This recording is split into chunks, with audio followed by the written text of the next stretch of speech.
Hola mis queridas hermanas, qué alegría saludarlas, mucho gusto, mi nombre es Santiago Gil. En el día de hoy voy a estar acompañándoles para tener el precioso resumen del camino a Cristo. ¡Qué maravilla! Vamos en el capítulo 12, un capítulo fascinante, especialmente me encantó, que se titula ¿Qué hacer con la duda? Especialmente durante la trayectoria del estudio de este capítulo vemos cómo uno como hombre puede afanarse por entender cosas que Dios no nos ha permitido conocer. Especialmente me encantó Deuteronomio capítulo 29, versículo 29, que nos dice: las cosas reveladas son para nosotros, pero las que no son reveladas son para Dios. Dice la sierva de Dios a través de este capítulo que hay muchas personas que se afanan en entender cosas que Dios no nos ha permitido conocer, pero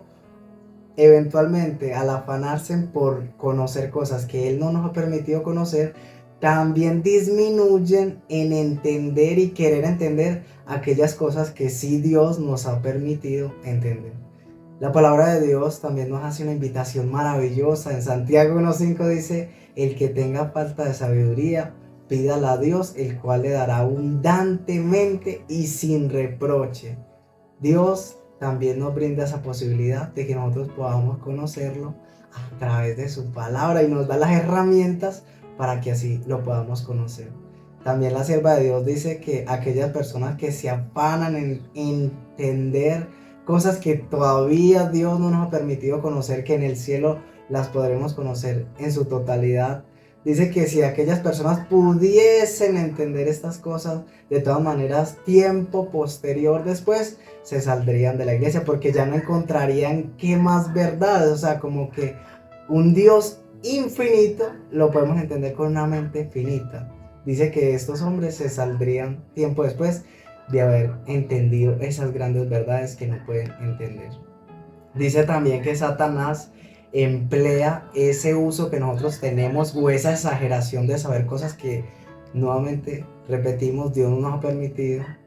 Él las emplea para que nuestra mente se turbe, para que no crezca, que nos estanquemos.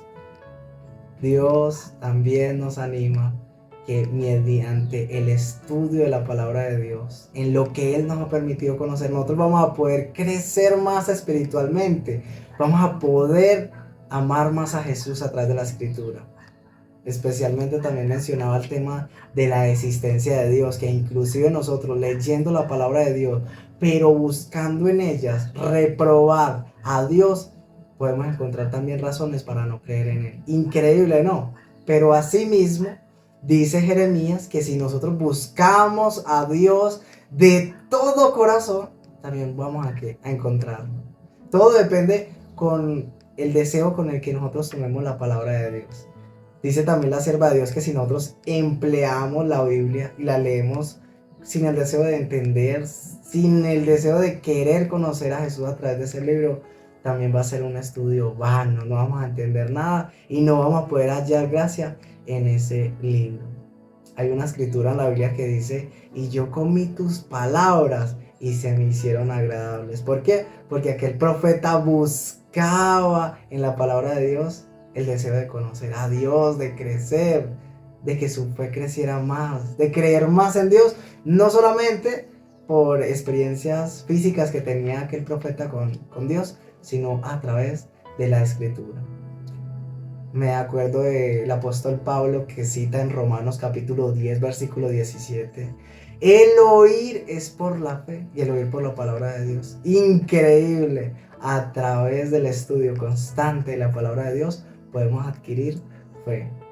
La sierva de Dios también habla sobre el apóstol Pedro, mencionando que él habla del apóstol Pablo, diciendo que el apóstol Pablo escribió cosas difíciles de entender que algunos indotos e inconstantes tuercen para perdición propia. Inconstantes quiere decir que no emplean bien el uso de la lectura de la escritura, solamente leen algunas ciertas partes o tratan de ponerle a la Biblia lo que no está diciendo, y ahí es donde esa persona pues tiene una mala comprensión de la palabra de Dios y también enseña de mala forma a otras personas. Por eso es tan importante que siempre que abramos la escritura podamos orar a Dios para que a través de su Santo Espíritu Él nos pueda revelar el conocimiento de su palabra.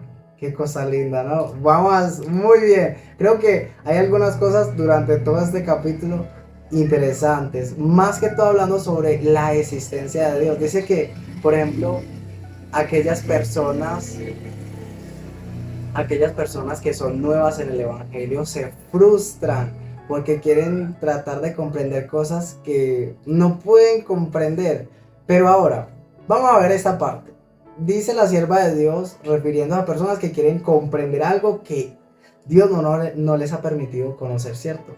Pero también sucede que cuando nosotros estamos nuevos en el Evangelio, a veces se nos hace difícil comprender algunas cosas. Pero eso antes debe ser un ánimo para nosotros que estudiar más la palabra de Dios.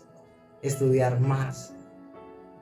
No te desanimes. Dios quiere enseñarte muchas cosas a través de la palabra de Dios para que tú le puedas enseñar a otras mujeres, a tus hijos, a tu esposo, a muchas personas. Pero tienes que orar a Dios, estudiar la Biblia con continuidad todos los días. Dios quiere hacer de ti una grande y excelente mujer. Dios te bendiga grande pero grandemente. Gracias por permitirme acompañarte en esta hermosa mañana. Y bueno, sigan animadas, de verdad. Este libro va a seguir cambiando sus vidas y va a ser de gran bendición para ustedes y a través de ustedes en muchas personas. Un abrazo y que tengan un excelente día.